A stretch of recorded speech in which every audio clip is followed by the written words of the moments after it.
This episode of the podcast is brought to you by From Within Records, and still 12-inch EP coming summer 2022 from Envision. I'm super excited about that. I love that band. I love straight edge, so please be excited just like me. From Within Records fanzine issue number 6, the UK edition, plus some NYHC. Morning, Hellbound, Declination, Northern Unrest, Scott Vogel's top 5 NYHC records. Support that fanzine.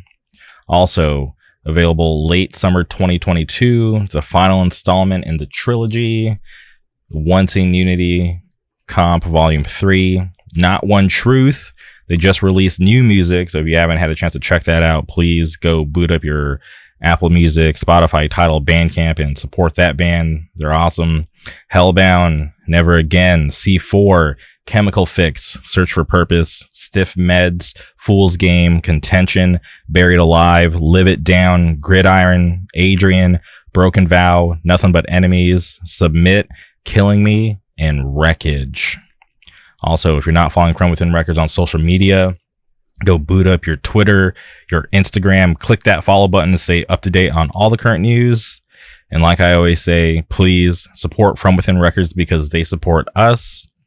If you're looking for high quality merch for your band, for your business, for whatever, go support my friends over at Good Fortune Printing out of Wilkes-Barre, Pennsylvania.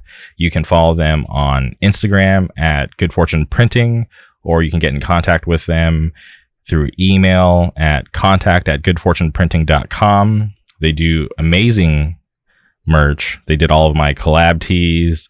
They've most likely printed merch for your favorite bands. So support that company if you can.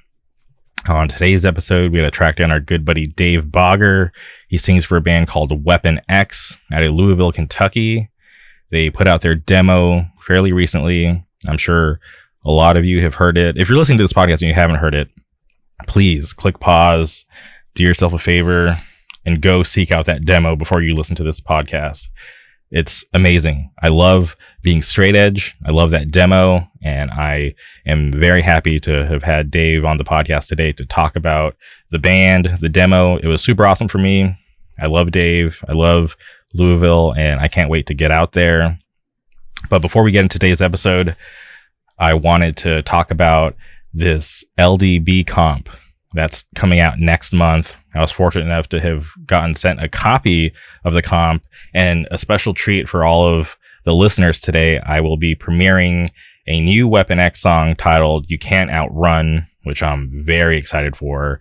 I love new content, especially from Weapon X. This is seriously such a treat for me. I hope all of you enjoy this new song just as much as I did. So please strap in, enjoy the comp song, and make sure to follow LDB on Twitter, on Instagram, on TikTok, which is awesome. I love their TikTok content. I'm a newer player to the TikTok game, and seeing LDB on there posting a bunch of cool record reviews, live sets from shows, it's super awesome. It's a cool and a little bit different way to stay interactive with them. So please support them any way you can. And please look forward to the comp. There will be more news coming soon. The bands that will be on the comp, you can look forward to Two Witnesses, Gates to Hell, Sleep Away, Hurts to Lose, Love and Trust, which I'm very excited for because I've loved that band for a really long time. Sidestep, Three Poisons, Prime, Nine Eyes, Inclination, Cadence, Constraint, Heartstopper, Weapon X, and Wicked Garden. So please enjoy this comp song from Weapon X. Enjoy this episode with Dave Baugher, and thank me later.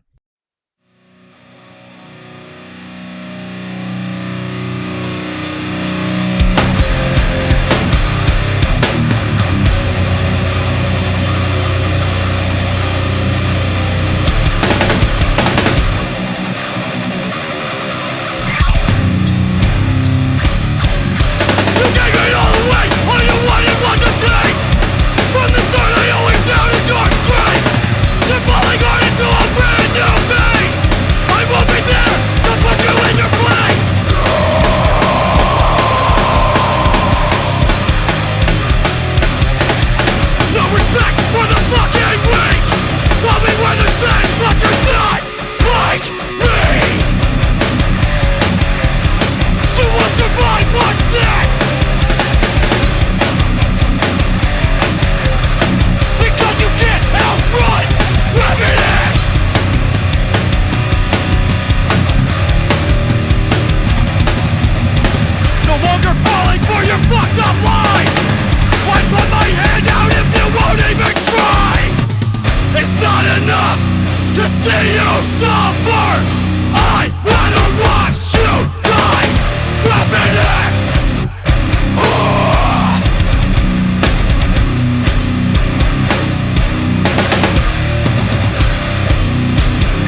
'cause you can't outrun Weapon X.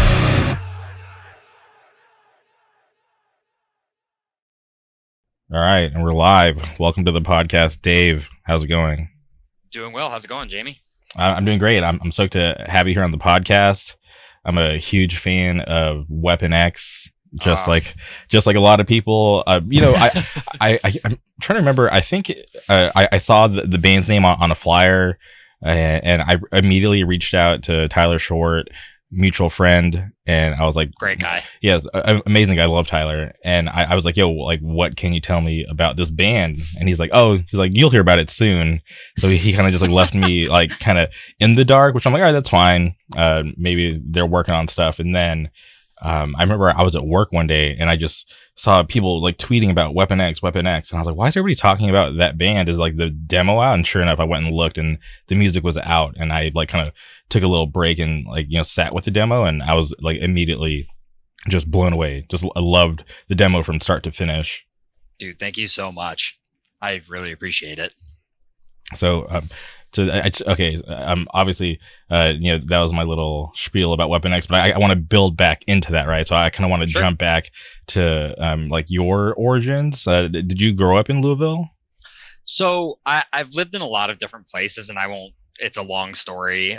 But I moved to Louisville just before 6th grade. Okay. So I would say, yeah, like I've spent more time here than anywhere else in my life, and it's kind of where I consider home.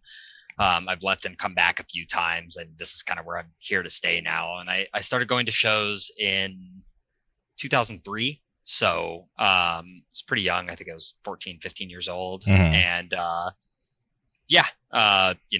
just been kind of around for a while, going to shows and everything here. So yeah, you mentioned 2003. I feel like we're on a similar timeline because I also started going to shows early 2000s, probably just like a year older than you. But you getting into that music so young, have you always wanted to do a band, or is this just something that kind of came together? Yeah, maybe a little bit of both. I mean, I've always been interested in doing a band. It's just never really worked out until now. It's funny because like the name, the Weapon X name, like I've been sitting on that name for 10, 15 years now, just because I read comics, and I always thought like that would be a cool name for a straight edge band. And a couple of years ago, a whole bunch of us were hanging out in a summer, and somebody made an offhanded comment about like, oh yeah, like now we just got to get Dave in a band. And I was like, oh, like that's probably not going to happen. Like, it's just, and somebody's like, well, what about Weapon X? And I was like, I don't know. Like I've been joking about it for so long that I don't know if it'll ever be a thing. And Isaac was there, and he was just kind of like, okay, like we're going to write a demo, like we're going to do it. And it started to slowly like unfold from there. Like I was like, okay, cool, like let's do it. And then a couple months later, like I hadn't really thought about it, and he texted me, and he was like, hey, I've got like a couple of riffs here, like what do you think? And from there it just kind of snowballed. Okay. And you getting into hardcore, going to shows in the early 2000s, when did you decide to become straight edge? Not too long after I started going to shows. I've been straight edge since just before I turned 16. And I'm 33 now, so pretty good amount of time. It was just one of those things where it's like, I honestly, I really loved Throwdown, and I still really love Throwdown. And also like just, was never like much of like a party person, never really into, like drinking or anything. So it just kind of made sense for me at the time, and that's where I've been ever since. That's awesome that you mentioned Throwdown. I always get excited when people, even like people from here, because there's like a whole new generation of kids. It's been like, I don't even remember what the last time they played.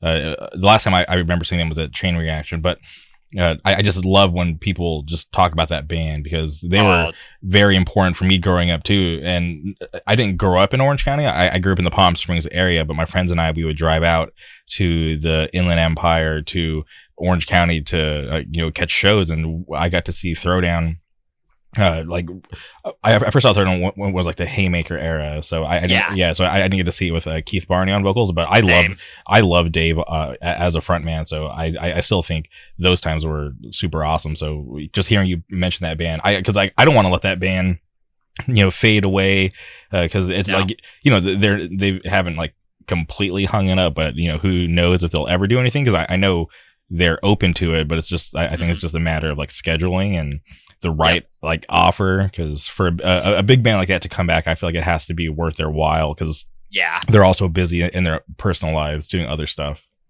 That's one of those bands that I'm 33, and at this point, like, I don't travel as much for shows, and it's not Mhm. because I care less or anything like that. It's just I've got a career now. It's a little harder to like just fuck off for a few days to go to a show or a fest or something. But that's one of those ones where, like, if they were like, hey, we're gonna play a show in Orange County or something, that's an instant like, okay, cool, like I will buy plane tickets right now and like fly out there.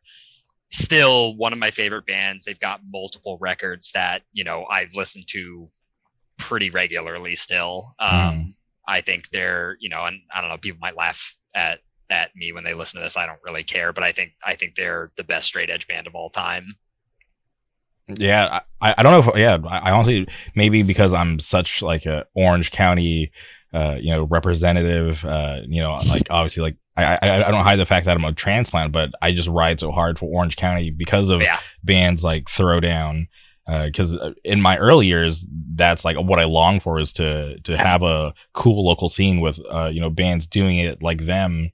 And where I was from, there was a scene, but it was like in this constant state of like red, where people were fighting to keep it alive, but Yep. in the end, it kind of failed. Like, there's still stuff going out there. There was just a show out there, and for the first time in a long time, but it's not like how it was like in my heyday, because there was this metalcore band back in the day called It Involves Murder, and they were like this like anomaly, because the scene's always split with like subgenres, right? Kids will only come out to like youth crew stuff or like the beatdown stuff, but there was like this metalcore band, and I don't know why or how, but there was just this one band that everybody loved, and whenever they played, everybody rolled out, and it was always like an event, which was weird, even though they were like a local band, and it was always crazy. But like they broke up, and it just was never the same after that, which was like really strange.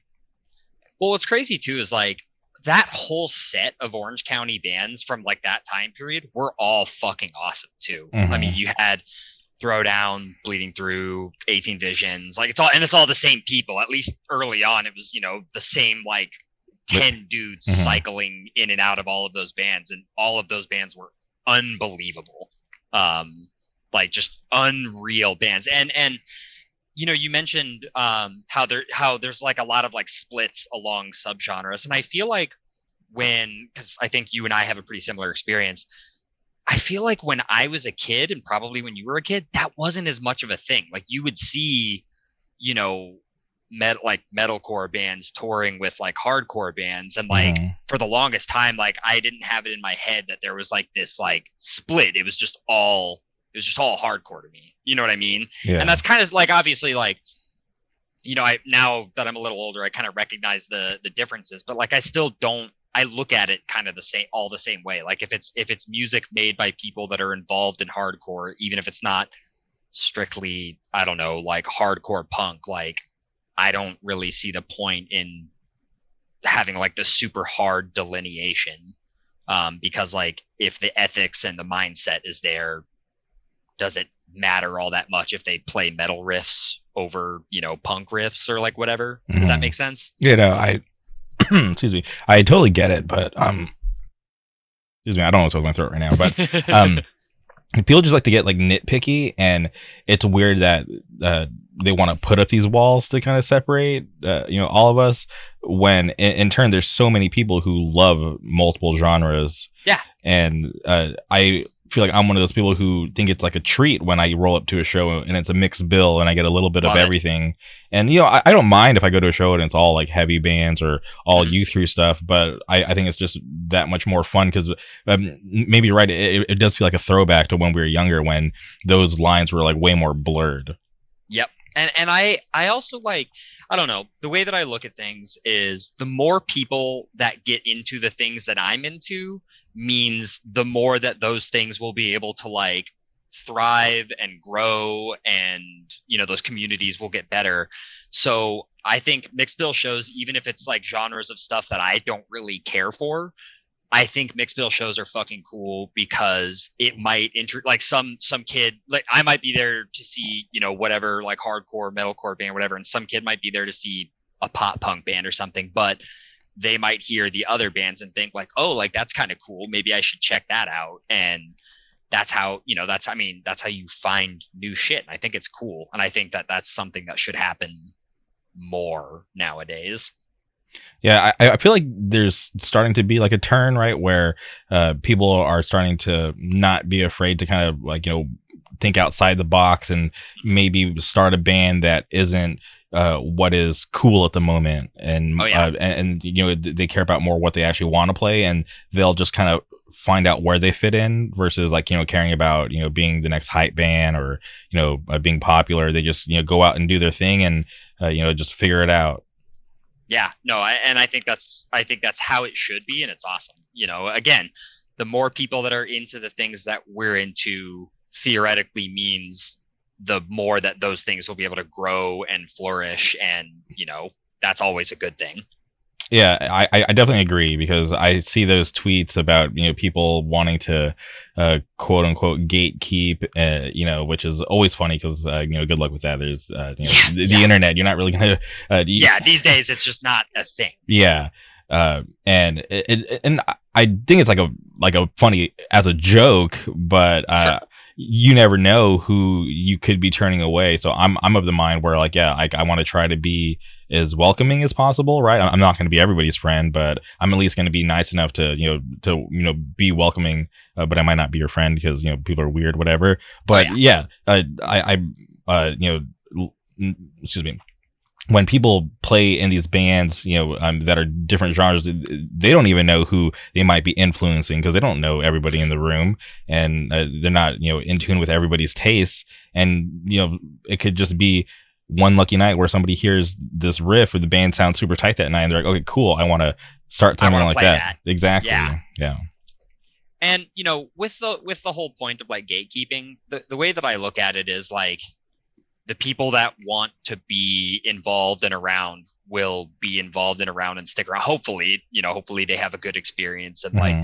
and then the people that don't, or the people that are there for like the wrong reasons or whatever, they're going to end up, I would say for the most part, those people are going to end up like, moving on at some point anyways. So I don't feel the need to like make that something that I need to take on myself to do. You know what I mean? Hmm.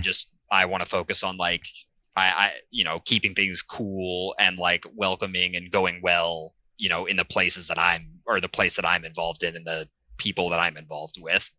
100%, because uh, we don't have an infinite amount of time here, as far as we know. Who knows, maybe the simulation will restart, but I want to like just I always just want to try to maximize like my happiness and the fun that Yep. I'm able to have, because you're right. I honestly think that those like fakes, those people who are here for the wrong reasons, they will succumb over time, because they're gonna get exhausted themselves to try to put Yep. on this fake persona, or they might find some other interest where they think they might be way more popular, and or whatever reason they leave.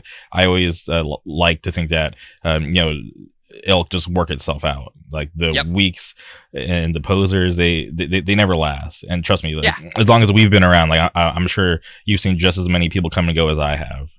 Yep. And I don't at this point, I don't even think I care when that happens. If somebody Hmm. decides this isn't for me anymore, or even if they don't make that decision and they just kind of fade out, like, you went to some shows, you maybe had some fun, you got something out of it. Who gives a shit? Like, it doesn't, for the most part, I don't really think that that kind of thing is going to impact me directly. So like, Hmm. I don't care if somebody, I don't feel any type of way about somebody moving on or whatever, unless they're, I don't know, an asshole about it. But I mean, I could probably, if I had to, I would have to rack my brain to think about how many times I've seen that actually happen. So Yeah, and I've seen all the the interesting takes about people needing to grow up or moving on or whatever, and that's fine for me.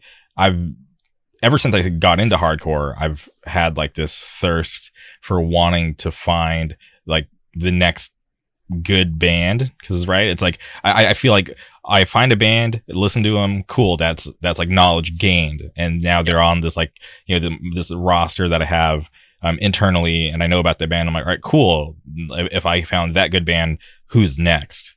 And I haven't gotten tired. It's been 20 years at this point, and I still get on the internet. It's way easier now than way back in the day. Yeah. Which is nice, and it's cool because for people to still, like 2 decades later, to still be able to find new bands that get me excited about something that I've been involved with and thinking about like so much. It's cool. There's not many other things like that in my life.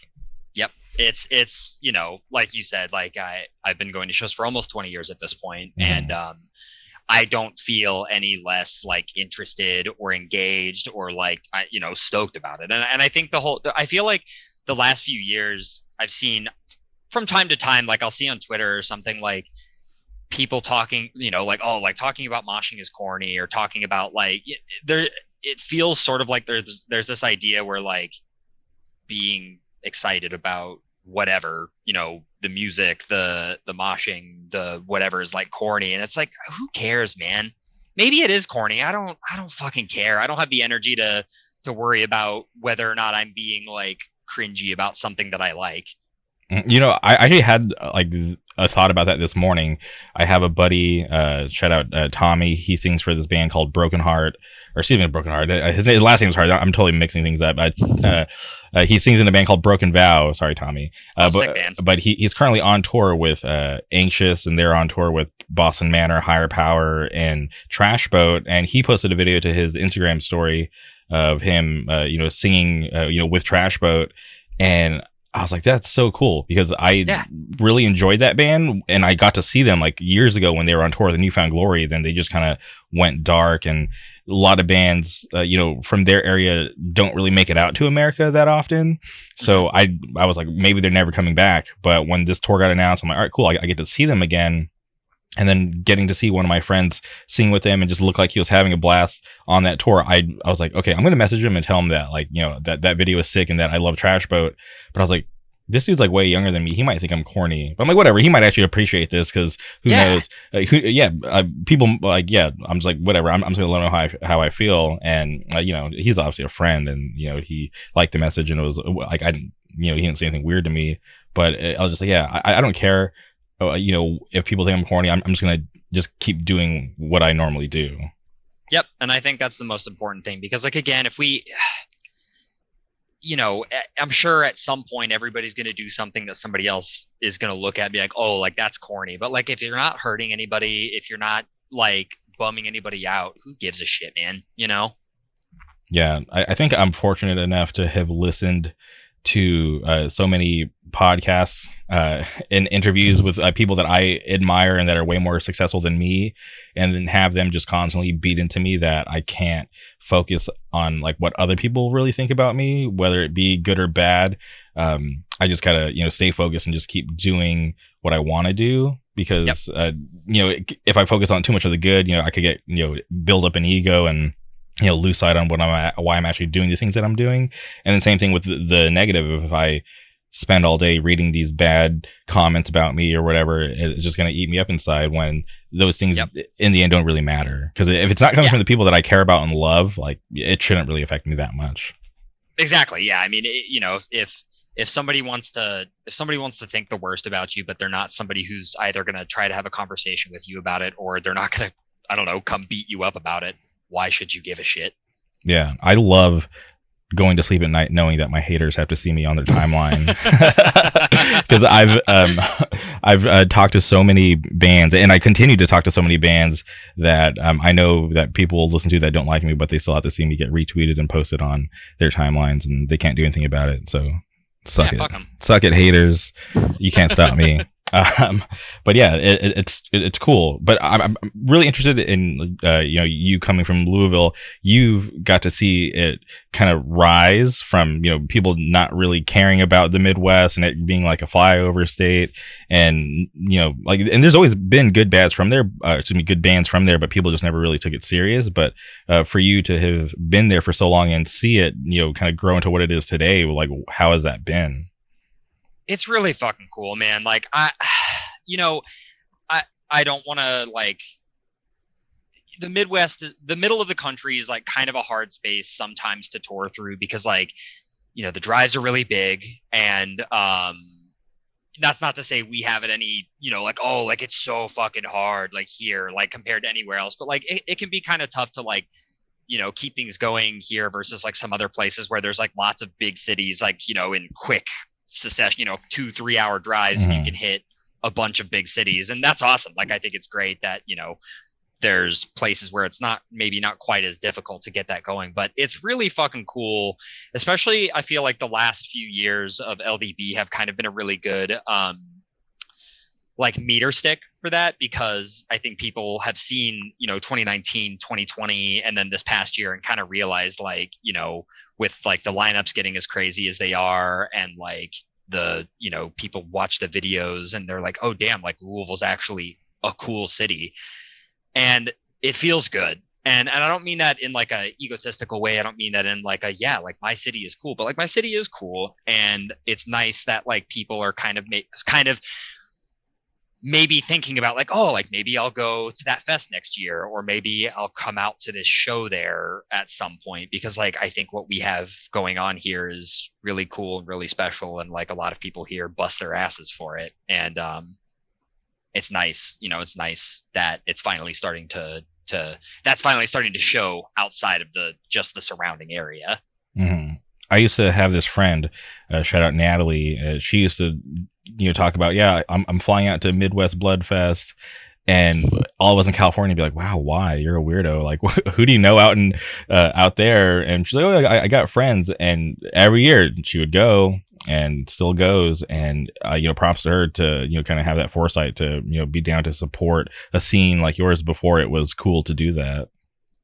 It's like, and I think like, again, using the fest is kind of like a yardstick for the growth of just how things are in Louisville in general. It's been a pretty steady, slow but steady rise in how, cool things have gotten here. And that's not to say things weren't cool when it first started. Things were fucking awesome. The first fest was just as cool as this past year. There's just been kind of an escalation in the amount of people, the types of bands that are getting booked, and it's awesome. Yeah, I feel like over the past couple of years, it's kind of grown into like not just like a regional fest, but something that can be looked at as like one of the big fests, in like the circuit that we have. And what's cool about that too is like there's there's an unreal amount of really cool fests in the United States. There's like, you can constantly see the best bands in hardcore, in cool cities all around the country. And it's nice that, like, I think it's cool that, maybe like some people are considering LDB to be in that bracket, I guess. I like that. It feels good. Yeah, no, 100%. I think it is. Because if you look at the lineup, the attendance, I feel like it speaks for itself. You can't really deny it at this point. I was watching the Pain of Truth set earlier today on Hate 56, and that set was fucking insane. I mean, it's I don't know if you've watched the footage of it yet, but it's like unfucking real. And that was just, I don't know, the vibe the whole weekend. People just going the fuck off to every band. I feel like every band got a cool reaction. There were no bands where people weren't moving, weren't stage diving, weren't singing along, and I like that a lot. Yeah, and shout out Pain of Truth. I think they're right now like one of the busiest and hardest working bands in hardcore. So easily, and they're I've seen them a handful of times now, and every time has been unbelievable. They played a show a few months before the fest at this place that we had shows at for a little while called Flora, Hmm. and that show it was with Age of Apocalypse, and I think Anxious was on that. It was really fucking Chemical Fix, I think, was on it too. Really fucking cool show, Hmm. and kind of a mixed bill show, which we were talking about earlier. And that was like the craziest show that I've seen in Louisville. That was just like a regular show since I was a kid. Like I remember watching Age of Apocalypse and Pain of Truth and just thinking like, holy fucking shit, this is unreal. Yeah, and those are two newer bands, which is awesome. So and Oh yeah, both from New York, killing it. Shout out New York hardcore. Shout out Long Island. Shout out the yeah, Hudson Long Valley. Island. Yeah, I mean New York Mhm. is it's unreal right now. There's so many fucking good bands coming out of there. Yeah. Okay. Well, finally getting back to Weapon X, how long did it take for you guys to come up with the demo? Because I remember you mentioning, Isaac had hit you up and mentioned that he had a couple things written. So from that point, how long did it take and what was the process? So that was like all around 2020 when it kind of started to gather steam. And Isaac and Trey wrote, musically they wrote pretty much everything between the two of them. And the first thing that they like had like, okay, we've got a full song like ready to rock was our comp song. There's a comp coming out on LDB of all Louisville bands, and they kind of brought that to all of us, to me, Brian, and then Trey and Isaac brought in there like, okay, like what do you guys think? This is like a fully completed track that we were thinking about using for like the Louisville comp. And from that, so that they probably had that song like mostly together minus lyrics first chunk of 2021. Mhm. So they a lot of the end of 2020 and into 2021 was writing of like riffs and drum parts and everything. And then once that song was put together, it all started to happen pretty quickly. They would have a song ready to rock, like, okay, hey, no, we have another demo song like every few weeks at that point. Okay. And how was it for you, like, working through that process? So I've never been in a band before. Mhm. So it was a little like, I'll say this: I'm really lucky that everybody else in the band, Trey, Brian, Isaac, are all like super. They know what the fuck they're doing. Mhm. Like I Yeah. think that's putting it lightly. And that I think made it a lot easier for me than maybe it would have been had that not been the case. Because any time that I was like felt any doubt or I'm not really too sure what to do here, like they knew exactly how to drive that whole process forward and how to drive everything forward for recording and getting stuff written and getting stuff ready to go. So Mhm. it could have been way harder for me, and because they know what the fuck they're doing, it wasn't. That's cool. I'm happy to hear that you're able to have that kind of support and kind of have a smooth process and creating this demo. And not every straight edge band is the same, right? Obviously, there's like I feel like there's levels to what kind of straight edge band you are. But when I listen to Weapon X, this is just one of those like in your face, like we're gonna have songs about straight edge, like we're proud to be Yep. straight edge. How did you land on being that type of straight edge band versus being a band that is a straight edge band, but they don't even talk about straight edge in any of their songs? So the whole I won't go as far as to say like it's a joke band, because it's not a joke band, Mhm. but the initial kind of ground level idea was like, we really like the First Blood demo. We want to write something that's just super just like heavy and like obnoxious and like kind of tongue in cheek, like First Blood demo with like very in your face, like obnoxious straight edge lyrics. That was kind of the whole like idea behind putting that demo together. And we wanted it to be very clearly like, this is a straight edge band, like we are about being straight edge. And not to say that not every straight edge band has to be like that or is supposed to be like that or anything. Like there's a ton of really good straight edge bands right now that don't necessarily constantly throw it in your face, but that's what we wanted to do. I really appreciate that because I loved the Seventh Dagger era. Obviously, like Oh yeah. looking back, not all the bands like hold up, but Yeah. I just remember being young. And back then, and especially where I lived, it wasn't cool to be straight edge. Like we were definitely outnumbered versus like the other kids in the scene. So, we used to get in fights over us being straight edge. People trying to like bully us and make fun of us, and so finding like a label like that and just everybody being like looking like crazy killers but also being like super pro straight edge, I was like, oh cool, like this is awesome. And obviously like there were a ton of other straight edge bands, but it was just this weird moment for straight edge when Seventh Dagger was around, and that faded away. But when I just listened to Weapon X, I'm like, damn, this is so cool that it's just like in your face, like not shy about it. This is definitely like right up my alley and makes me still proud to be straight edge when I listen to that demo.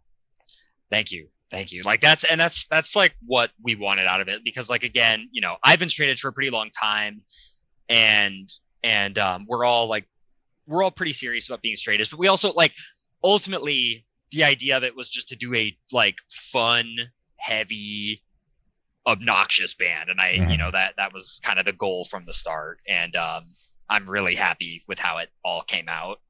Yeah, me too. I was super stoked about it. That was like, you're like one of like two bands that I was like super bummed that I couldn't go to LDB to see, because like top of my list, Two Witnesses. Yeah, dude, those are my fucking. I've known a couple of like Mo, the singer of that band, is a guy that I went to high school with. Okay, and then it's funny. Jim, he plays guitar in Two Witnesses, and he wrote everything. I'm pretty sure mostly everything. I met him 12 years ago to the day 2 days ago. Oh, wow. And we were having a conversation about that last night. It's pretty funny. But yeah, I love Two Witnesses. I think they capture a super distinct. I honestly, I love every band in Louisville right now. Mm-hmm. That I think every Louisville band, right? And I'm biased because it's my city and those are my friends. But I think we have a lot of really cool bands right now, and I'm really excited about it. Yeah, 100%. The Louisville comp is going to be fucking awesome. Okay, I'm not, okay, to be clear, I have the comp. I've listened to it. Super awesome. But yeah, I'm not sure how much I can say because I don't want to make anyone upset. Yeah. But I will say that listening to that comp, I was like, wow, there are so many good bands on this comp, and I'm really stoked for it to get released and people to hear it and kind of, if they're not already in tune, I'm sure that's going to put a lot of people on notice because like there's a really good variety when it comes to that comp. I really hope so. And again, we're all biased towards our cities and our people and our bands, but I think there's a really cool mix of like, genres and styles like on that comp, like, and I just, I like all of those bands. I like all of those people. And I hope that when it drops, I hope people like it because I think it's really good. Yeah, no, I'm sure people are going to be super into it because, like I said, there's a lot of good bands, like front to back. That comp is easy to listen to because sometimes I'll put on a record and I'm like, oh, okay, like this is this track. I can't wait for it to be over, so I get to the next one. But I'm not sure if what I got is like the final track placement, but the way that it is, the way I got it, I enjoyed it, and like I said, it was easy to listen to, and not something that I felt like a chore. It was just like something that I was like having fun the whole entire time. Yeah, what was I gonna say about this? I was thinking of a thing that I was gonna say about this, and I just totally fucking dropped it a second ago. Yeah, I don't know. I lost it. Okay, maybe it'll come back to you. Yeah. That happens from time to time. Okay, so the demo drops. Just curious about the day. Was there any particular reason, for that date that it came out, or was it just like the day you guys decided? So what's funny about that is, we were recording because it took us a little while to get everything like recorded, just because like Isaac. Like Trey is pretty consistently on tour with Dare, and like Isaac is busy with like Knocked stuff and like other stuff, and so we recorded over the span of a few months, and the last song that we recorded for the demo was actually the Sunday before the fest, and we sent it off to Bricktop like first thing Monday morning, and they were fucking incredible. They got it, mixed and mastered insanely fast. And basically our only goal was to try to get it out as quickly as possible before the fest. We wanted to have we didn't want to play the fest without anything out, just because like I feel like one, it's important to me that, since we had the opportunity to be on the fest, I wanted to make sure that it wasn't like it didn't come across as like, oh, like we're just riding on the laurels of like, I don't know, like who's in the band or whatever. Like I wanted to make sure that we had music out and, we could show like, yes, like this is a real band and not just something we threw together for this fest or something like that. So it wasn't like an arbitrary date. It wasn't like hey, we want to get it out by this Wednesday. It was literally just, that was after we finished recording the last song and it getting mixed and mastered, that was the earliest that we could get it out before the fest. Okay. And no, I think it's awesome, and happy that I was able to work out to get it out, so close to the fest.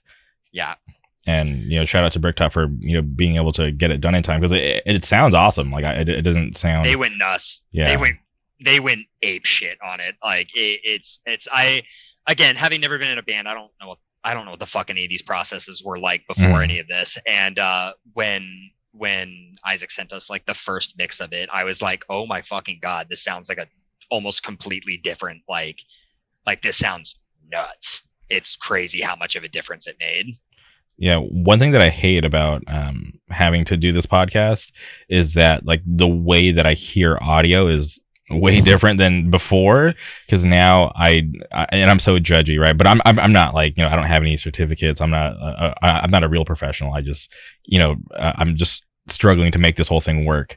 But when I listen to certain, bands or even watch like YouTube videos, I am so puzzled at how like, some people just made the decision to release the audio the way that it is. And it's just so mind boggling. I'm like, are they aware that it just sounds like shit? And that there's some things that they could have done to make it way better and, way easier to listen to. So that's like one bad thing about doing this podcast, is that it's like, change the way that you a bit more of an ear for like how something should sound. Yeah. Which I did. Yeah. Which is, I don't know, maybe it's a gift and a curse. Who knows? But it is cool that they were able to get it done in time. And did you have any expectations, or were you pleasantly surprised by the reaction of the demo? Oh, blown the fuck away.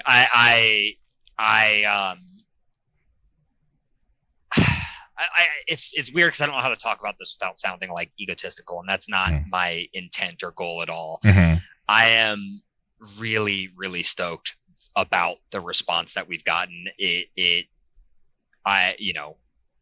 It's a little shocking that like it seemed to have reached as far as it did, but I'm really like thankful to everybody who's, given it a listen, and everybody who's like said nice things about it. It's unreal to me. It's way more than I ever would have or could have expected. That's awesome. And I think that just speaks to how good the music actually is. And obviously there's like, a fuck ton of people that are still straight edge out there that, probably, really identify with that record. When I listened to it, I remember I reached out to Tyler. I was like, hey, Weapon X is fucking awesome. And Tyler is Tyler, for people who don't really know him. He's so out of the loop, just the way that he lives his life. So I feel like I'm always breaking his own news to him, because I hit him up about Weapon X. Oh, yeah. And he's like, oh wait, is it out? And I'm like, yeah, it's out. And he's like, oh, awesome.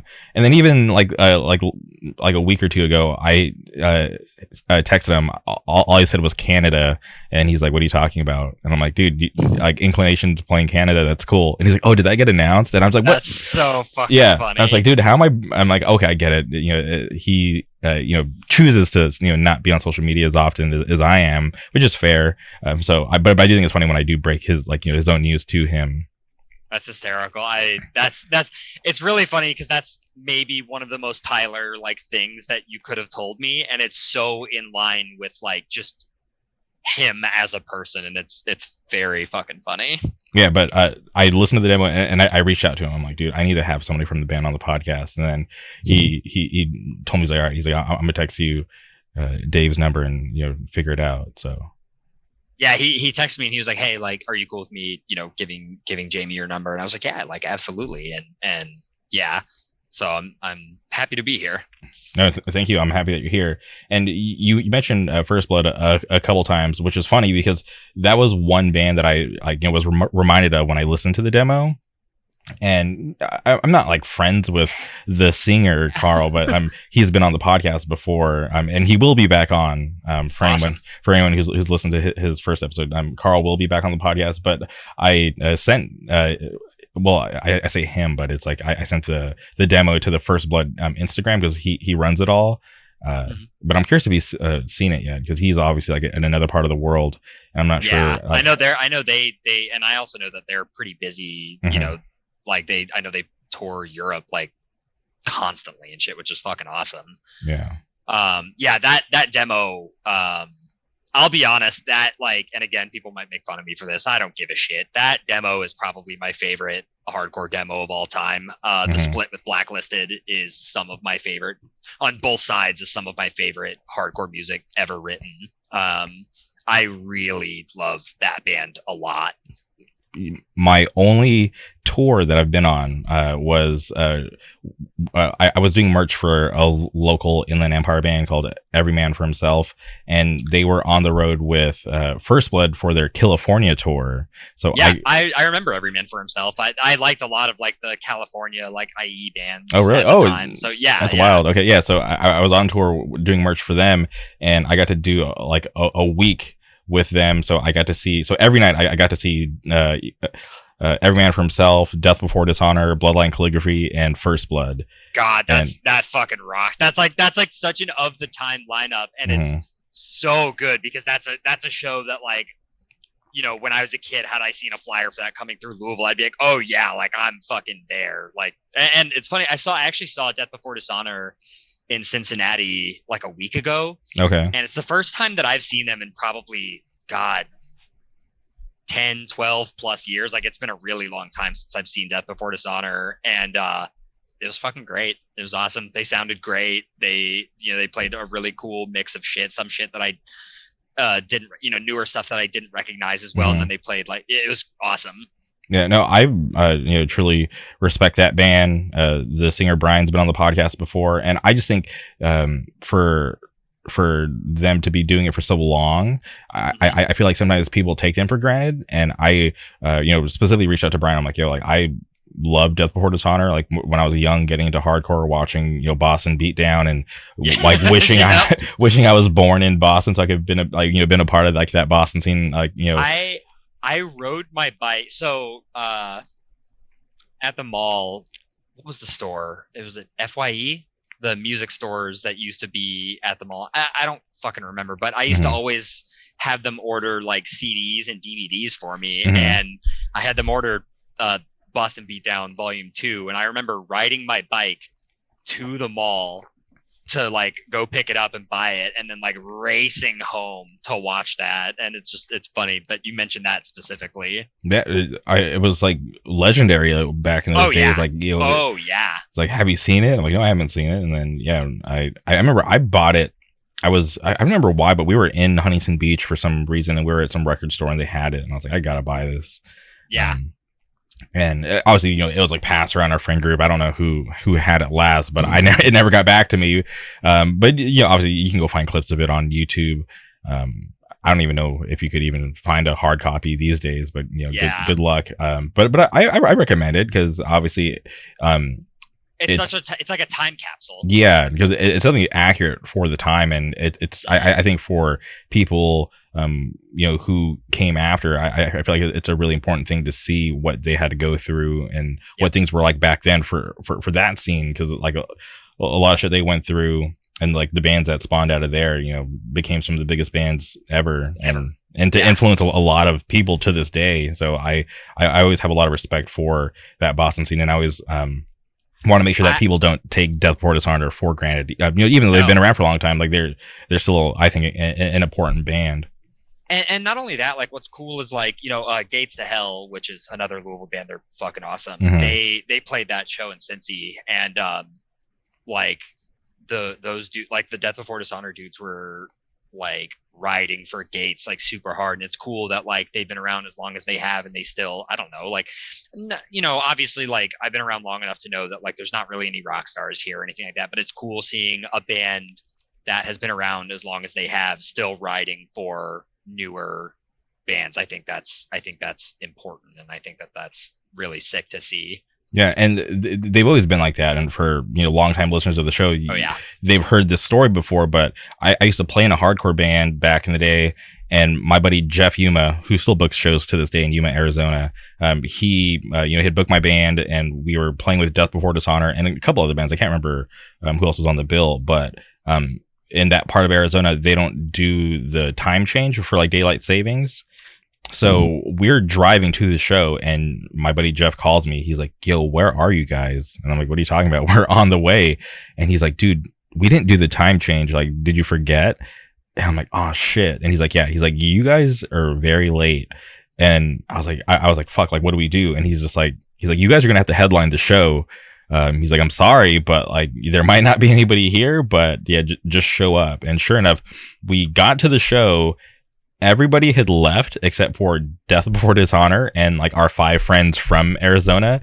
They stuck around and watched us, which I was like, damn, this is this that touring. rocks. Yeah, this is this touring band that didn't have to stay, but they were so down that they waited and watched us play this really awkward set, but we're really cool about it and not pissed off at us for being late.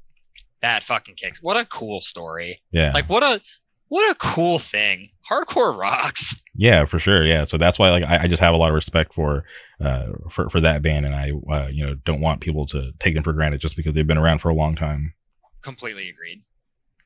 Okay, well, as far as Weapon X, there's the comp song, and I haven't said this, but for people who are listening to this episode by now, they will have heard the comp song because it premiered at the beginning of this episode. But oh, awesome. But I'm just curious, past that, are you guys working on any new music, or are you just kind of letting this, kind of chill and let people kind of bond with it?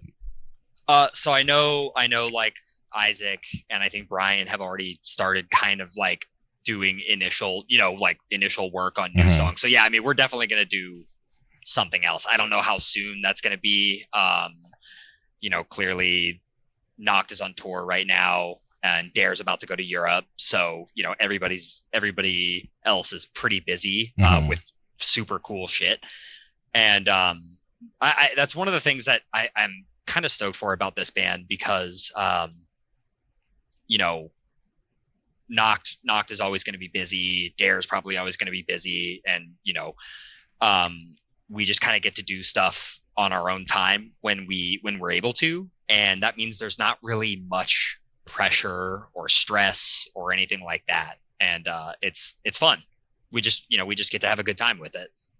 Okay. And as far as like, playing shows, obviously you got that taste at the fest. Are you wanting to do more, or are you happy with like, just, doing things when you can?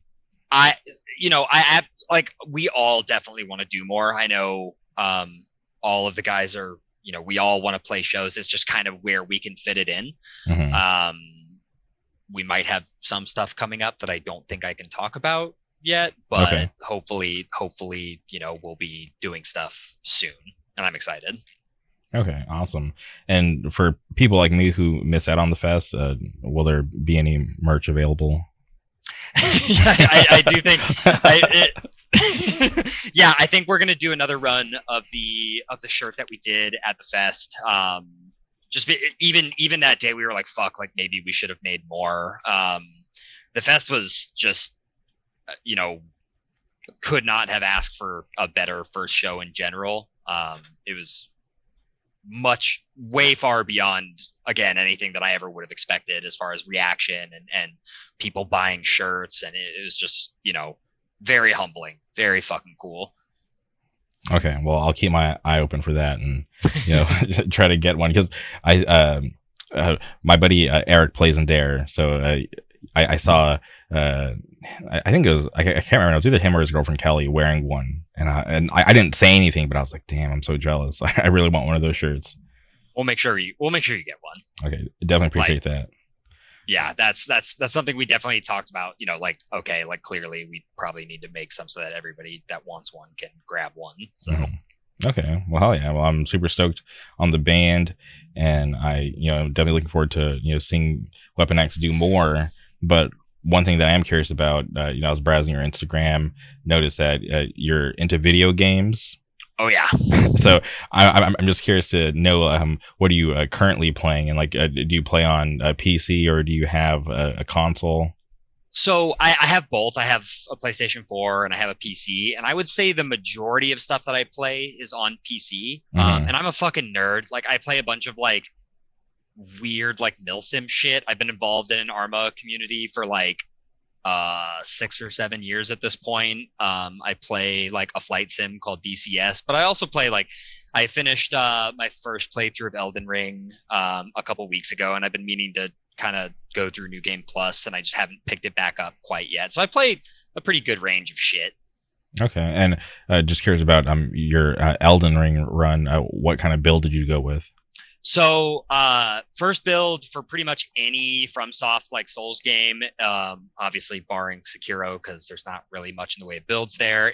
I'm a big Dex guy, and since they brought power stancing back from Dark Souls 2, I decided that I wanted to power stance katanas. Um, so pure Dex. I did not touch like any of the magic, any of the faith stuff at all. Hmm.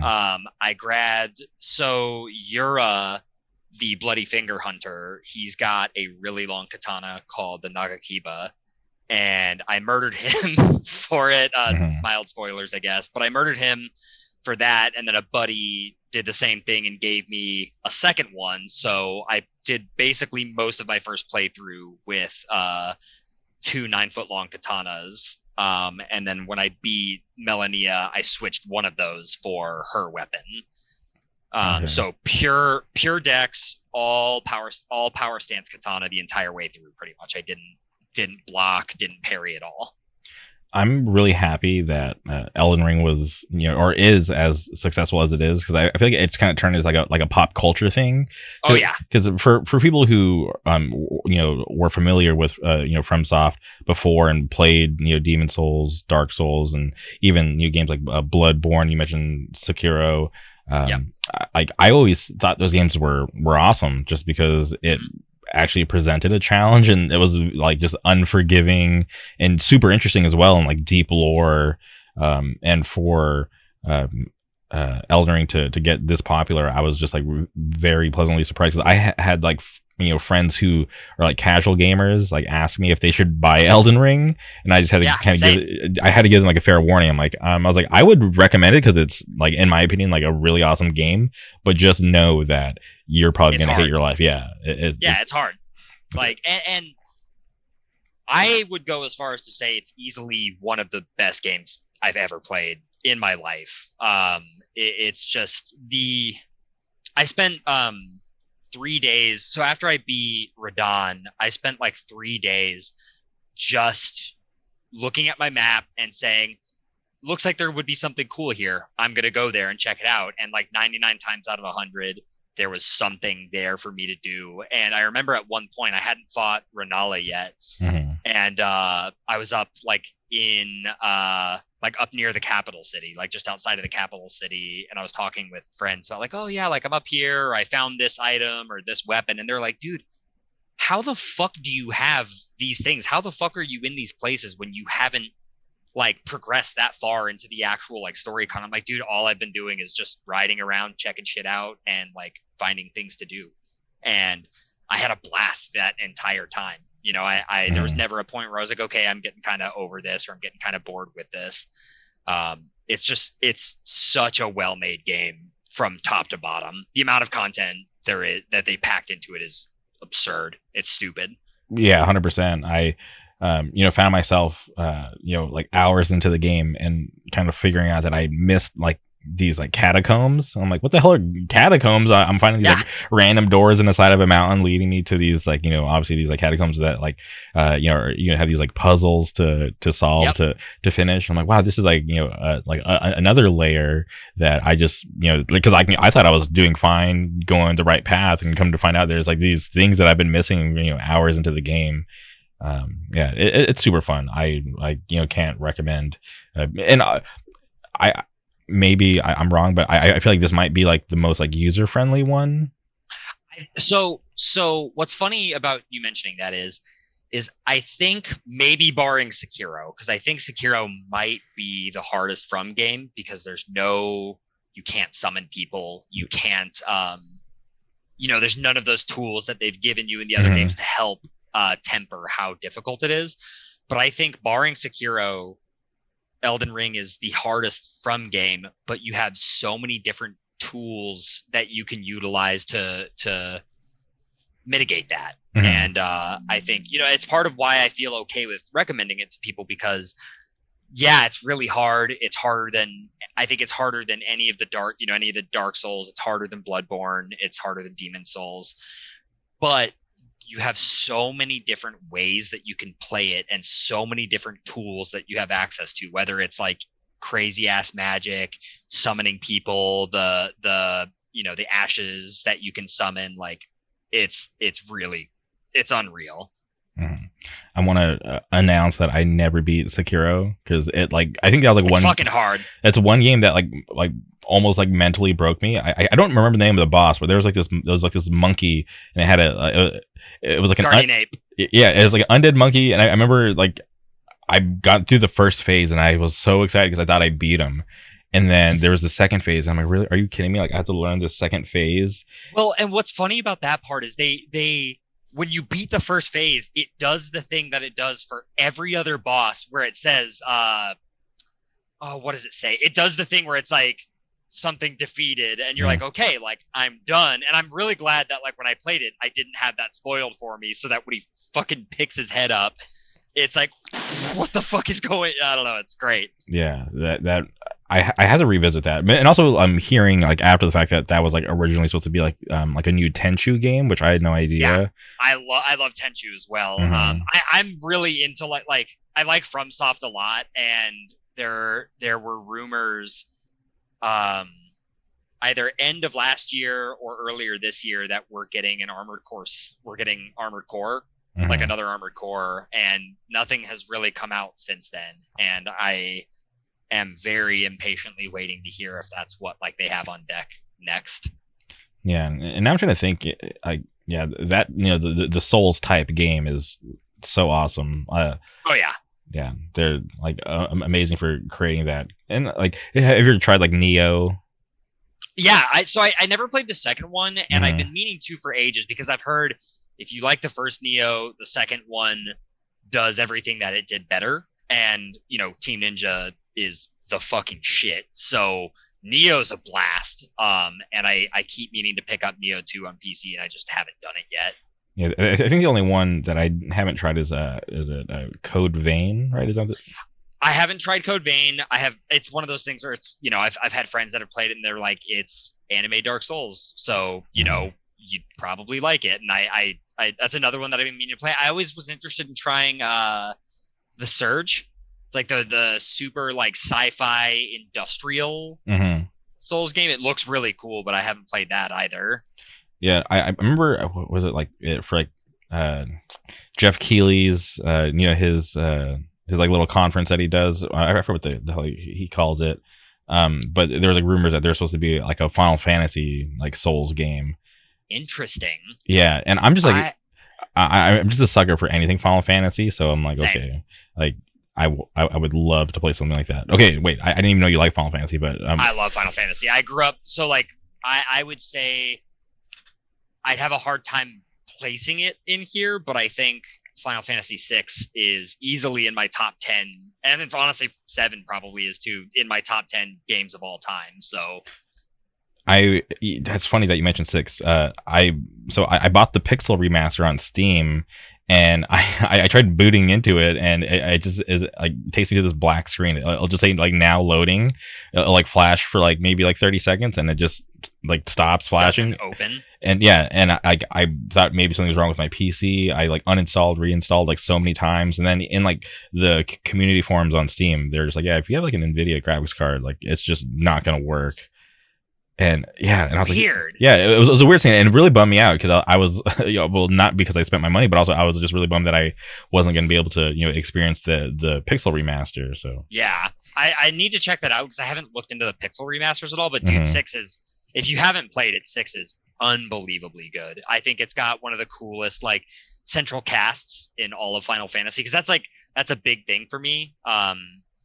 Is whether or not the central cast is interesting and compelling, and I think 6 is near or at the top of the list as far as that goes. Interesting. Okay. I was have to ask because I'm biased when it comes to Final Fantasy X. That's my favorite Final Fantasy.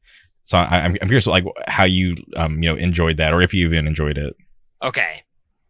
There's layers to it. Okay. So I don't like a lot of the central cast of Final Fantasy X. I love Auron. I'm not big on Titus. I think Yuna is a really cool character. Okay.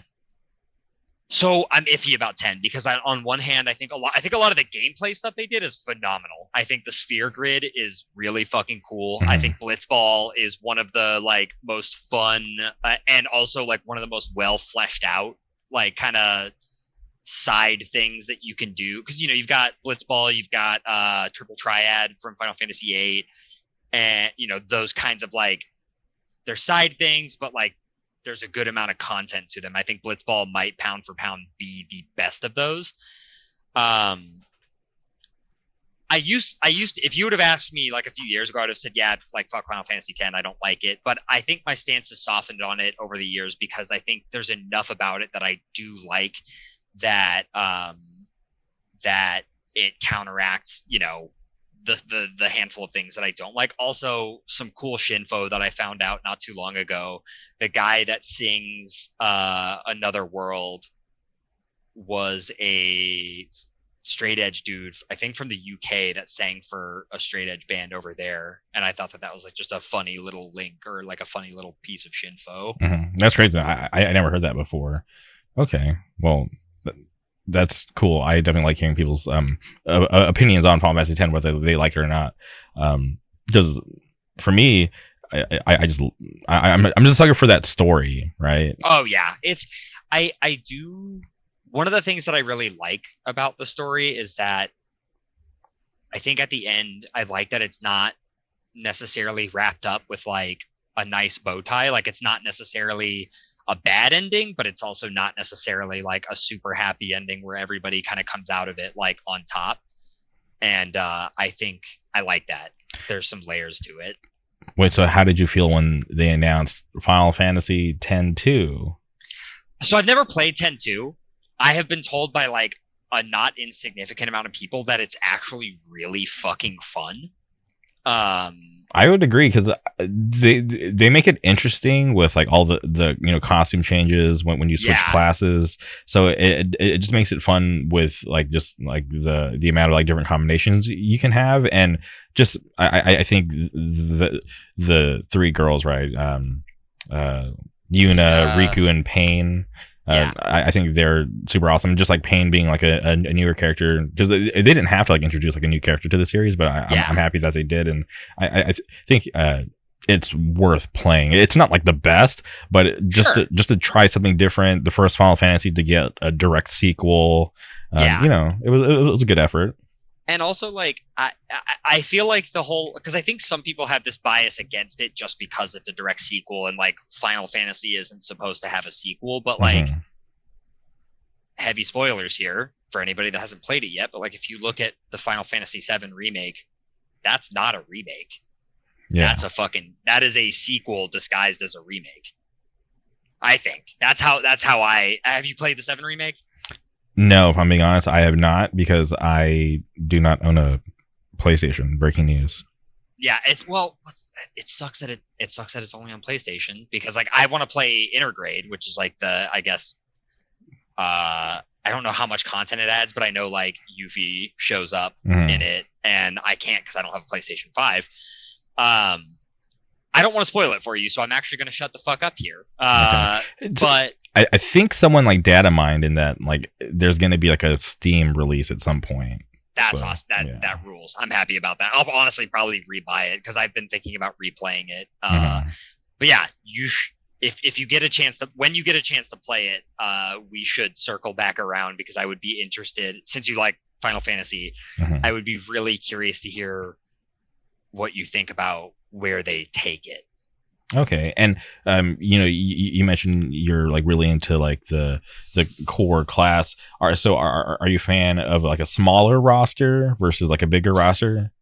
Um, I think it depends because like Final Fantasy 6 and 7 have, I would say, reasonably big rosters. Like if we're Hmm. looking at the original games, and those rosters are fucking awesome. But then if you look at hot take, I love Final Fantasy 15 because I think the core cast of 15 is unfucking believably good. Hmm. I think the four guys on the road trip have like they're really cool characters who have really interesting motivations, and all of their interactions with each other are like I think really well written and really compelling.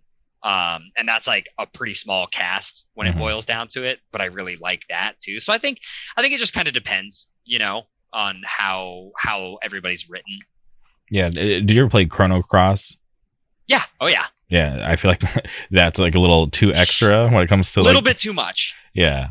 Because there's like there's like hundreds of characters, but I'm like, yeah, I only like two. Like, give me the little like goblin spriggan person and like the little alien that you can unlock, Yeah. and I'm good. Yeah. I will say Chrono Cross is another game that as a kid I did not really appreciate or care for, but as a game that ties directly back into Chrono Trigger, Hmm. as I got because I love Chrono Trigger. As I've gotten older, I think I appreciate Chrono Cross a bit more in that regard because they do some real wacky shit with like the kind of Chrono Trigger like timeline fuckery and everything, and I like that a lot. Okay, and like obviously like Final Fantasy is like one of the best series ever. But Oh yeah, as far as like other RPGs, do you follow? Like, did you ever play like a Super Mario RPG or oh any? yeah. Like dude, so the Super Nintendo is my favorite console of all time. Okay. I think pound for pound, like if you were to ask me, hey, give me your top 25 favorite games or whatever, so many of them would be Super NES games. I love Super Mario RPG. I love Castlevania. I love I'm trying to think of other big RPGs and like RPG franchises. Yeah, I was thinking like like the off like you ever play like Xeno Blade?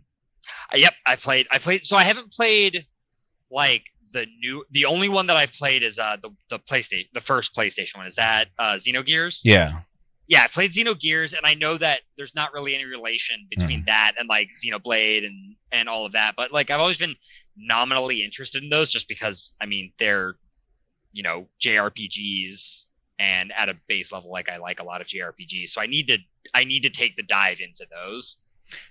You know, by recommendation, like my buddy Nate, shout out Nate.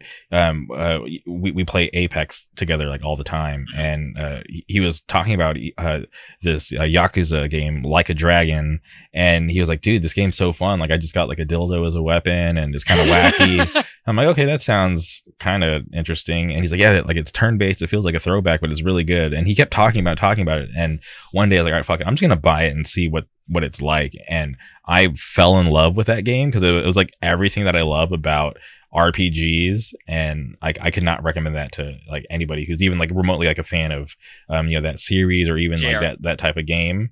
Like go pick that game up. It's perfect. so it's funny that you mentioned that because this is another conversation I was having like within the past few days. Yakuza is a series that I've never taken the dive into, and it's not for Mhm. any particular reason. I just haven't done it yet, even though I know it's so far up my alley. I know once I dive into it, I'm positive that I'm gonna love it. And from what I understand about Like a Dragon, the main guy that the main like director loves Dragon Quest. And he was like, hey, we've done, 5 or 6 games with like kind of the action RPG style. Like, I want to do Yakuza with Dragon Quest mechanics. And I think that's, one, it's really cool. And two, it's really fucking funny that, you've got this sudden shift into like this very traditional JRPG like style of gameplay. After doing so many games where you're not really doing that. I think that's funny and cool. Yeah, but also to be able to pull it off so well, for it to be so well received, it says something about that game. Yeah, I've been told that like a Dragon's like, the Dragon Quest stuff that they do in it is like awesome, that they fucking nail it. And like Metal Gear Solid is my favorite video game franchise of all time, and people have told me like, you love Metal Gear. Yakuza feels similar in terms of like in terms of the tone of it, because sometimes it's very like tongue-in-cheek, very like kind of goofy, and then sometimes it's very like melodramatic and over serious, and it flips wildly between those extremes. And they're like, so yeah, you need to play Yakuza. So one day soon, I'm gonna take the dive. Okay, I'm interested to hear your thoughts on it. But you now you have to bring up Metal Gear. Oh, God, I get sad when I think about that series. Where did they go wrong? Here's the way that I look at it. Like, I think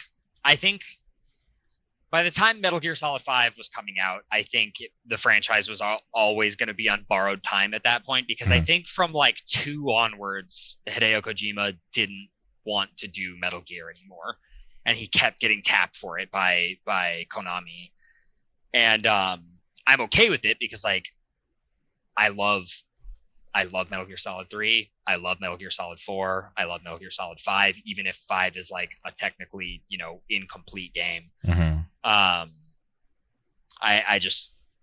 think even I think with 5 in particular, with it, having all the kind of drama around it with him getting fired from Konami and everything, I think it still smokes 95% of the games that have come out since it came out from a gameplay standpoint. There's few games mechanically that I can think of that just feel as good to play as Metal Gear Solid 5 does. I didn't own a PlayStation by the time that came out, so that was like the one that I missed out on.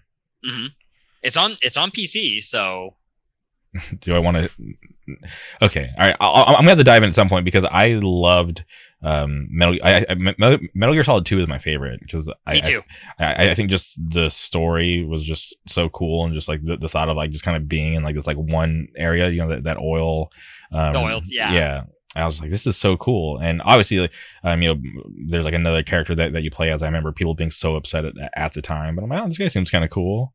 See, I'm like a super Raiden apologist. I think from the moment he's introduced up through the rest of the series, I think Raiden is the fucking shit. I think he's like a really cool, interesting character, because without diving into it too deep, because it's something I could talk about for hours.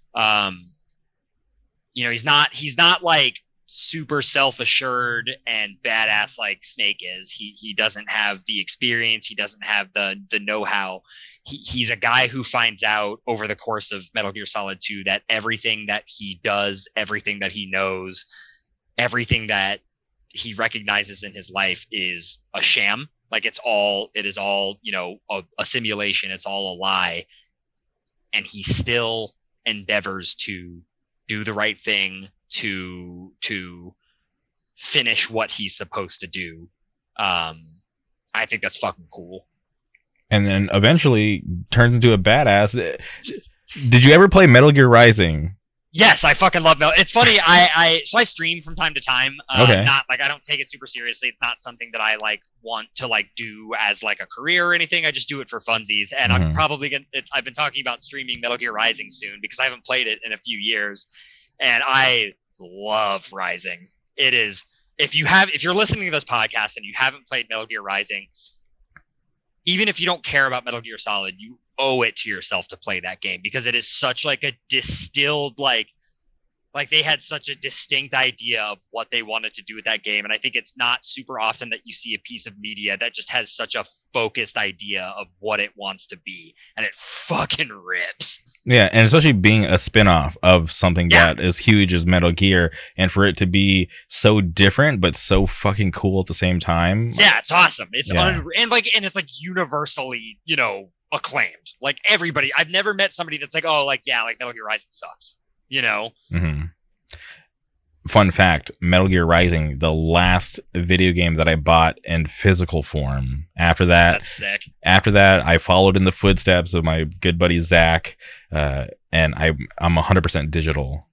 That's at this point I am too. I try, I try not to buy physical copies. A buddy of mine, he does, like gaming YouTube content. He actually put out a really good video on the physical or on the environmental impact of like physical media, with a focus on gaming in this regard, because that's like what he does content about. And it's a really good watch. I'll link it to you if you want to see it at some Yeah, point. no, I'm definitely curious, because for me, the reason why I switched, there's a couple of reasons. One, I found it so easy to just give up on games and go and trade and sell.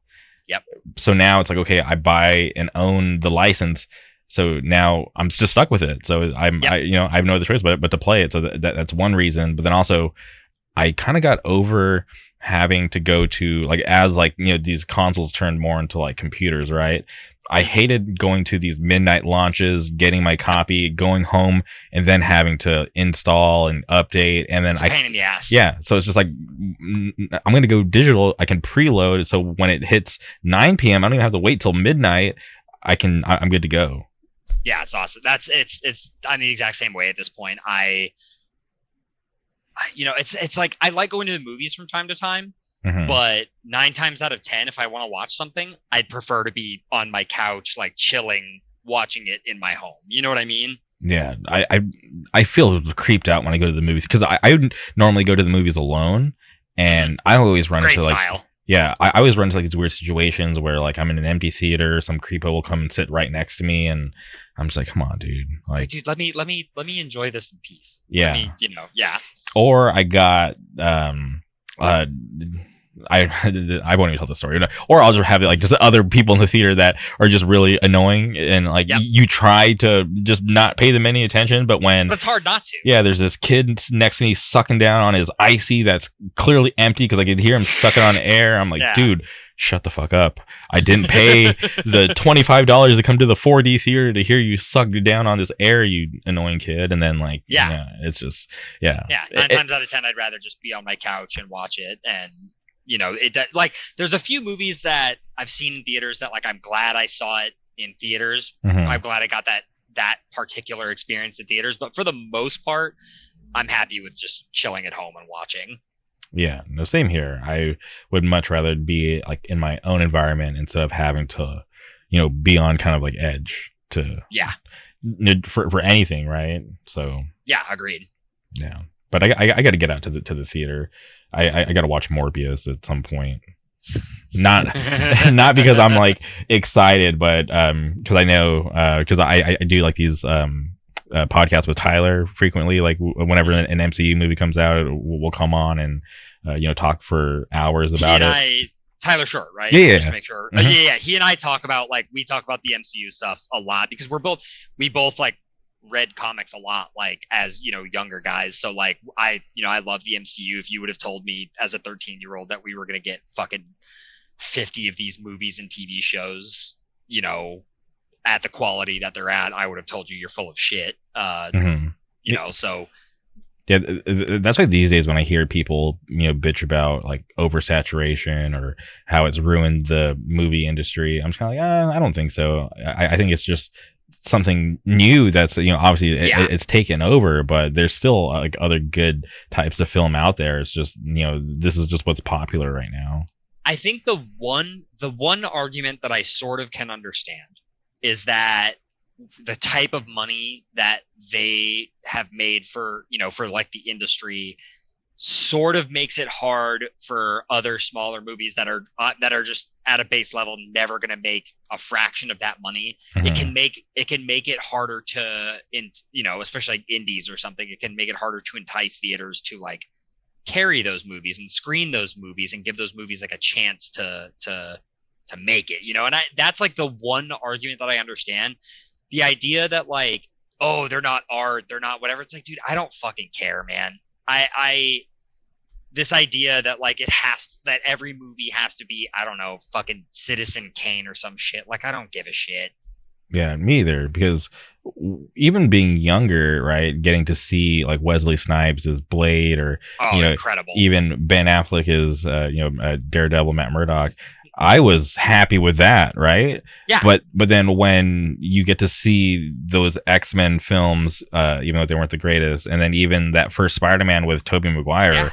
I was like, are we gonna see like this new age of like comic book films? Like, are people finally realizing that these can be good movies and not like the older Batmans, with like George Clooney, which like I like, but sure, but they're corny. Yeah, exactly. They're very hammy and goofy. Yeah, so to be able to watch the rise and like see these comic book films get taken to like a whole nother level, it's so cool for me because I'm the same way, just being able to see these characters that I just loved as a kid and never thought that, because back in the day it wasn't cool to read comic books. No. I wouldn't say that I never got like beat up for liking comics or anything, but comics were very much like a niche, a niche thing. They weren't and now, and what's funny about that is, before, using Guardians of the Galaxy as an example, prior to that coming out, that was very much a team of and roster of characters that, like, if you didn't read comics, like most people could tell you, oh yeah, Spider-Man, oh yeah, the X-Men. Guardians of the Galaxy, before those movies came out, people would have been like, I don't know what the fuck you're talking about. I've never heard of these in my life. Rocket Raccoon, what the fuck is that?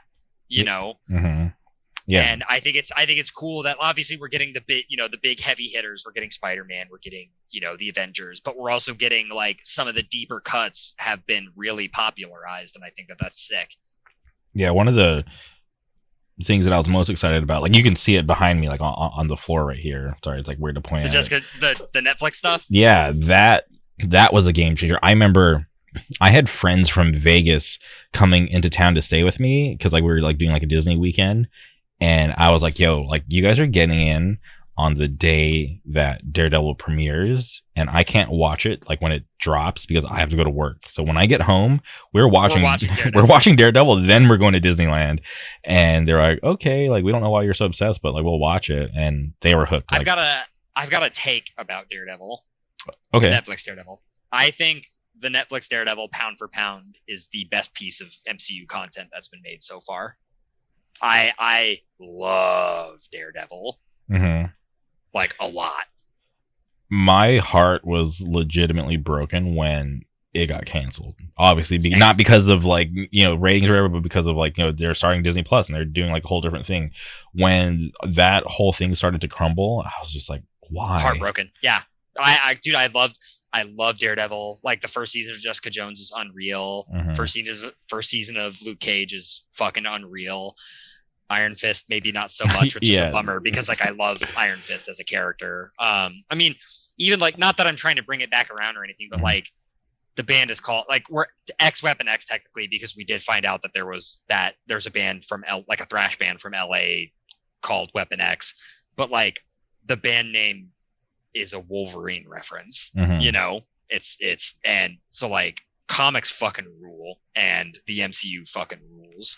So yeah, I definitely love it, and it's something that I just and it's just like one of those things where I feel like this probably is a simulation, because how is it that I was born at the time that I love these things that were like a little obscure as a kid, but now as I'm getting older I get to like kind of see like the fruits of like their labor, right? Because for the people who are fighting to keep these things going, all the people who wrote for those books and all the artists and everybody, and now it's like I get to see like these amazing they're things. all household names now. Yeah, and they're supposed to bring back Daredevil for Disney From what Plus. I understand, like a couple months ago, whatever they're doing with Daredevil started like print, either production or like principal photography or whatever. Mhm. So, I mean, I popped the fuck off in No Way Home when Matt showed up Oh, for really? that. I was Mhm. like they can fuck up the rest of this movie and I'd be happy. I'd be ecstatic with that. And they didn't. The rest of the movie fucking rocks Mhm. too. But I had that moment, but at home because I've read the spoiler and I saw like the photos, so I was like freaking out. And I remember like texting Tyler because like I don't want to spoil what he doesn't want to know. So I was like, hey, did you read any updates? He's like, no. I'm like, all right, cool, then I won't say anything.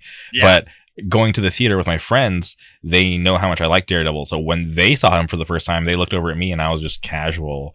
Like they were like, Just cool. Just cool. yeah, they were so confused, but like I couldn't like tell them that I already knew like the whole movie before I even watched it because I read everything on Reddit. And like granted, I didn't know like everything. I just read a bunch of Sure. stuff and I was like, okay, let me see what's true. And Yeah. I feel like that's like kind of fun because I'm like and I just want to know. So I'm sorry, I'm Yeah. just reading all these I theories. So for me, I don't care about spoilers for anything ever Hmm. at all because me knowing what is coming or what's going to happen isn't going to impact how much I enjoy seeing it unfold. Hmm. That's how, and I get why other people wouldn't feel that way. I get why some people would not like spoilers, but like for me, I don't give a shit. Don't care. You Yeah. know. No, no, So yeah, I'm the same way. Like when Avengers first came out, I remember I was on Reddit and somebody had watched it in like Russia, and they were like, "This is like 100%," and I was just like, I felt like I was reading fan fiction because I'm like, "There's no way this is like what yeah, is actually gonna happen," because yeah. the Avengers didn't happen at that point. Like we didn't see anything at we that we didn't scale. have any. Yeah, exactly. I was just gonna say we didn't have anything at that scale that they had built up over the course of 6-7 years, however long it was. Hmm. And now obviously we're used to it, but at that time that was new territory. Yeah, and I'm definitely looking forward to the next like Avengers film whenever that does happen. Same. Yeah. Feel like obviously like it's been really rocky because of like the pandemic, Mhm. Guardians of the Galaxy issues, Chadwick Boseman, rest in peace. Yeah. Um, What a and god. yeah, so it's just like there's so many things that have like you know caused things to not go in the order that they wanted. Mhm. So I'm just curious to see how they're going to put it all together and who Same. like this, and everybody's trying to figure out like who the next like main villain is. One of the things that I'm really excited about because like they did the Netflix stuff, but the Mhm. Netflix stuff, even though technically it is MCU, it always felt kind of sequestered off into its own like little corner. And same with like Agents of Shield, like it never felt like you would see stuff from the movies come into Agents of Shield, but you'd never see stuff from Agents of Shield come into the movies. Mhm. And now with like the newer run of TV shows with Moon Knight and Scarlet and WandaVision, and it seems like they're finally starting to break down that barrier between the television side of things and the movie side of things. And I'm really excited to see what they do with that. Yeah, and I'm happy that you mentioned Agents of Shield because I feel like a lot of people don't give that show like its It got done roses. dirty. It Yeah, got done dirty. because like it was rough, the first half of season one, but you saw the progression and the budget rise with like Oh the yeah. CGI getting better, and then they had And the Nick Fury cameo, and it's dude, awesome. yeah, And like they do so much cool deep cut shit in it. Like uh what's her name? God, I haven't seen it in a Quake while. or Yeah, Quake. The fact that they did Quake in the first place is nuts. They did fucking Deathlock like really early on. Mhm. They did Ghost Rider. Like they did so much cool kind of deeper cut stuff that, like I remember like they'd be setting something up, and as I kind of, when they first revealed like Deathlock, I was like, oh shit, like, and it's a shame that at the time that barrier seemed to exist because I feel like they did so much cool shit that could have had impacts elsewhere had they chosen to capitalize on it. Yeah, and that's that's where I want to direct people to go see good, Inhuman content. Yeah, Because yeah. if you look at the show, that was a disaster from the very start. Yeah, pretty rough. Yeah, so go watch Agents of Shield. It should be. But is it on Disney Plus? I haven't logged into Disney Plus. I don't know if it's on Disney Um, Plus yet, because I think they took off pretty much all of the Marvel stuff from Netflix. So it might be up there.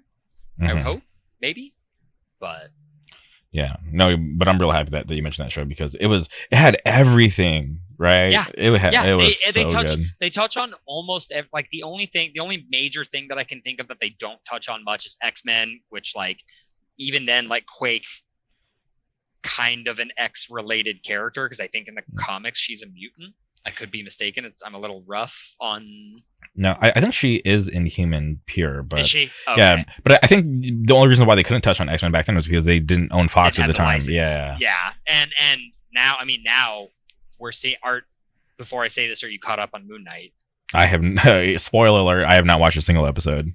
It's great so far. It's Okay. awesome. But did you watch Falcon and Winter Soldier? Okay. I've seen every Disney Plus series except for Moon Knight. This one. Okay, awesome. They straight up go to Madripoor in Falcon and Winter Soldier, Mhm. and that Madripoor, like even though like it does show up in Captain America comics and everything, that is an X-Men thing. Mm-hmm.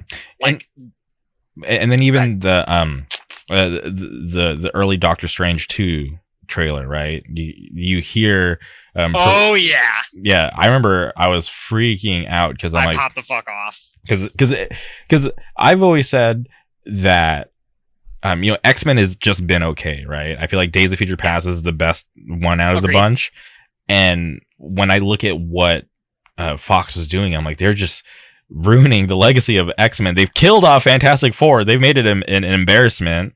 Which And- like I'm not bummed about because I don't fucking like. Really? Okay. Like I love Doctor Doom, Okay. but I like Johnny Storm, but I fucking hate Sue and Reed Richards. I can't stand Really? them. Oh, Okay. I hate, dude. Reed Richards is such a motherfucker. He's so I like the Fantastic Four so much because growing up, I would have to ride the bus to like elementary school. So I would get up early and I forget what channel it was, but they would either show Iron Man or Fantastic Four, and I was like, okay, cool. At least I can enjoy this before I go and hate my life for like the next 8 hours because I didn't like school. So that was like one thing that I really loved growing up. And then, just through life, I just really enjoyed reading Fantastic Four, even though it hasn't like, always been like the best read. Did you read the run where Johnny Storm like dies and Spidey joins? Mhm. That run, like the Future Foundation run, is pretty fucking cool. Mm-hmm. And even like a throwback like the Ultimates like universe, like even that stuff was really fun. But I just like the cast that they had for the last Fantastic Four film was awesome. Yeah, but the actors are great. Like I'm a huge fan of Miles Teller. But I just am now happy knowing that at least we can get a Fantastic Four from Marvel Studios, and there's no way that it's going to be shit because I feel like everything except for Black Widow, amazing. Like they haven't missed. And even with Black Widow, like I don't hate it. It very much felt like it came out way too late for like the impact. Like it should have been a Phase 2 movie.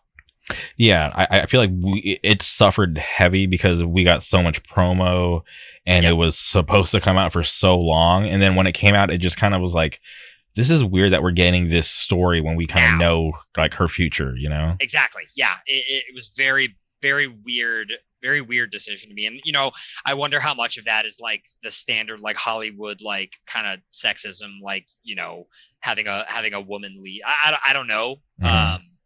I don't hate it because like they did Taskmaster, and like Taskmaster is like it's one of my favorite like B-list villains, even if they didn't quite do Taskmaster justice. They did Taskmaster dirty. Yeah, but like I'm glad to have at least seen some representation for Taskmaster. I hope that that's maybe not the last that we see of. Yeah, it wasn't the end of Taskmaster, so. Yeah. And maybe we get another Taskmaster. Like, hey, here's the new Taskmaster. Here's the proper one. Did you ever read that Agent X run that led into like Deadpool coming back? No, because I'm like anti-Deadpool. Okay. Let me try to change your mind here. Okay. I think 90% of people who wrote Deadpool, especially in the last 20 years, have sucked shit at it because they focus on the funny haha meme factor of Deadpool. And I think that that's a wasted opportunity because like if you look at his character history, if you look at his origins, he's a super fucking tragic character. And there's my favorite run of comics of all time is Rick Remender wrote a run called Uncanny X-Force that started in I think 2009, 2010. And the team is like Wolverine, Archangel, Psylocke, Phantom Deadpool. X. Yeah, Phantom X. Yeah. So okay, have you read that run? You know what's funny is I was gonna say the only time that I enjoyed Deadpool was that run. Dude, that's how that character should be fucking written. Because so there's another run, like it's older than that. It's the Deadpool and Cable run, or Cable and Deadpool. I think the biggest thing that writers miss out on is Deadpool is a character who desperately wants to be a good guy, who like gets put into situations where like he has to kill or he has to, you know what I mean? And I think that's why that Uncanny X-Force run works so well, because you know in the 5th or 6th issue after they smoke Kid Apocalypse, Deadpool goes to Wolverine and he's like, "Tell me what we did was right." You know, it's that whole sequence where he's like wigged out about what they did, and you know, Wolverine goes to fuck off on him and he's like, you know, "You're just a killer, you're a mercenary, like you've killed, you know, you spilled just as much blood as the rest of us." And Deadpool's walking away and he's like, "Yeah, but I've never killed a kid." And that, I remember that the first time reading that, the entire time I was waiting for a punchline that never came, and I was like, this is how you write this fucking character. Because he does have really cool, funny moments in that run. He does, but it's not over the top. It's not over the top, and he's also got like a lot of really like genuinely like, you know, good characterizations and good moments where like he's not just a fucking meme character. And I think that's how you should treat that character. Yeah. Write him like that. I'll read that book. Yes, agreed completely.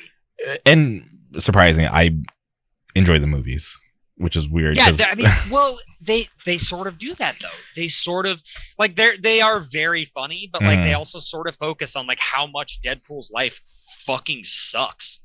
Yeah. And I think that's important for that character. Okay. Well, maybe I'll stop being so anti-Deadpool. Let me kind of dive in a little more. Get my toes wet. There's a lot of. Will, listen, I'll text you about this because you know, comics, like I think you and I could probably talk about this for literal hours. There are good runs buried in the shit. There's a lot of shit to sift through, but there are good runs that exist of that character. Yeah, and that's one thing that I've learned over the years from like reading comic books, because I used to follow the characters, right? I'm like, okay, like I still have characters like Iron Man, Daredevil. No matter who's writing, you could put the worst writer on that book, I'm gonna read it just because I'm like, those are like my guys. That's how I was Spider-Man. Like I will read pretty much any Spider book.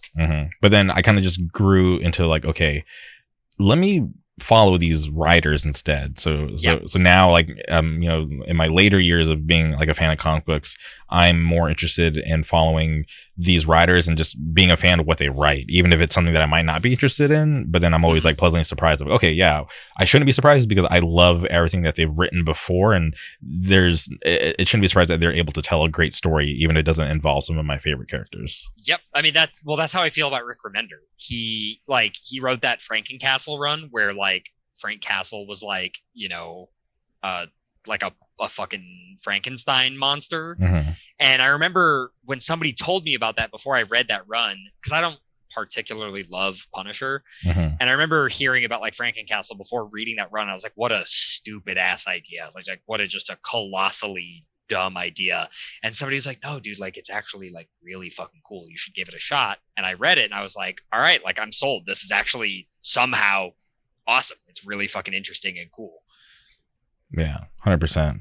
That's fun. Uh, I have been slacking off in my hobby of comic books, if I'm being honest. Luckily, I have Same. I have a poll because like I used to be the guy that would go there and buy everything, but then I was like, okay, I want more hobbies, so I'm going to invest a little less, just buy what I know that I love. And luckily, like my friend owns the shop, so That's cool. he knows like the books that I would enjoy. He like, you know, because I've been shopping with him for years, so he understands my tastes. So I'm always asking for recommendations, and he always points me in the right direction. So I'm happy to kind of have that guidance when it comes to comic books.